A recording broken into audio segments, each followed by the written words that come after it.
Good morning. मैं doctor अविरल जैन हूँ, surgical gastroenterologist, Bombay hospital Indore. और ये जो आज छोटा सा वीडियो है for young surgeons, young MBBS students and for layman also, for patients also. ये क्वेश्चन बड़ा सरप्राइजिंगली कई बार कई पेशेंट हमारे पास जो पेंक्रियाटाइटिस के साथ आते हैं। पेंक्रियाटाइटिस मतलब पेंक्रियाज में होने वाली सूजन।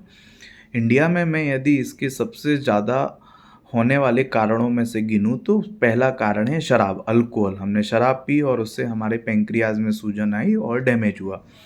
बट जो दूसरा कॉज जो सरप्राइजिंगली लोगों को कई बार एक्सेप्ट नहीं हो जाता कि उनके गॉल ब्लैडर मतलब पित्ताशय की थैली, पित्त की थैली, जो लीवर के नीचे एक थैलीनुमा स्ट्रक्चर है, जहाँ पे कई बार गॉल ब्लैडर के अंदर स्टोन बनते हैं, छोटे छोटे, बड़े स्टोन नहीं, छोटे छोटे स्टोन। उन स्टोन के कारण भी पेंक्रियाटाइटिस हो जाता है। मैं आज आपको एक डायग्राम के माध्यम से समझाने की कोशिश करूँगा। क्या होता है, जो गॉल ब्लैडर रहता है लीवर के नीचे, वो एक नली के अंदर खुलता है जिसको बोलते हैं सीबीडी।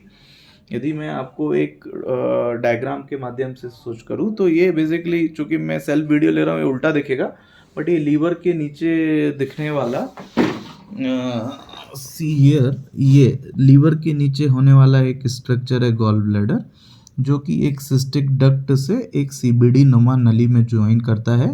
ये सीबीडी पेंक्रियाज की एक नली उससे ज्वाइन करके डियोडेनम में ओपन करती है। ये जो हमको समझना है कि ये गॉल ब्लैडर के अंदर जब मल्टीपल छोटे छोटे स्टोन रहते हैं तो कई बार ये स्टोन स्लिप होके नीचे जाके इस नली में ब्लॉक करते हैं। सपोज करिए ये सीबीडी के अंदर है तो सीबीडी स्टोन कहलाते हैं, जॉन्डिस कॉज करते हैं।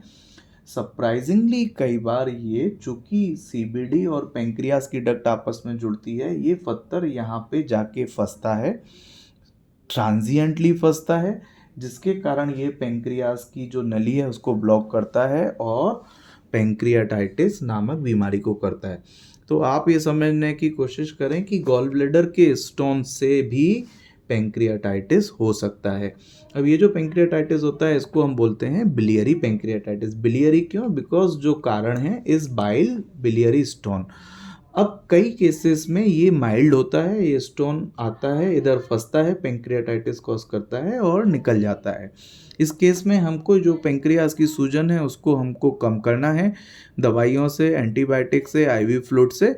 और एक बार ये पेंक्रियाटाइटिस की सूजन हो जाए और यदि ये पेंक्रियाटाइटिस माइल्ड है तो उसी सेटिंग में हमको ये गॉल ब्लैडर के स्टोन का ऑपरेशन करना है।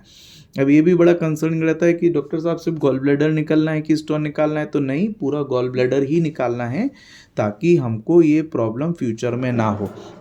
रिकरेंट अटैक मतलब वापस से होने वाला अटैक फिर से ना हो।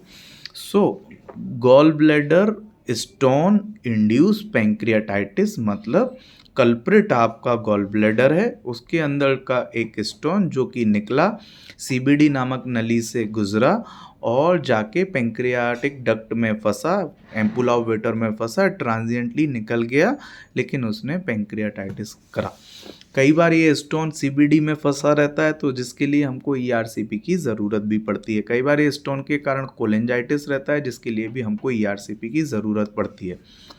कई बार ये जो gall bladder stone induce pancreatitis होता है इतना ज़्यादा सीवियर होता है कि हमको पहले पेंक्रियाटाइटिस, जो डैमेज पहुंचा है पेंक्रियास को, उसको रिकवर करना है, उसके क्या सिक्वली हैं उसको ट्रीट करना है। और एक बार पेशेंट क्लिनिकली स्टेबल हो तो गॉल ब्लैडर का हमको ऑपरेशन करके उसको निकालना है।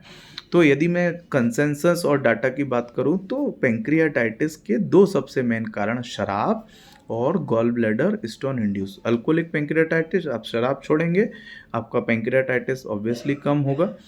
दूसरा गॉल ब्लैडर यदि स्टोन इंड्यूस पेंक्रियाटाइटिस है तो एक दूरबीन से छोटा सा लेप्रोस्कोपिक तरीके से आपका ऑपरेशन करके हम आपका इस प्रॉब्लम को पूरी तरीके से ठीक कर सकते हैं। Thank you very much. मैं डॉक्टर अविरल।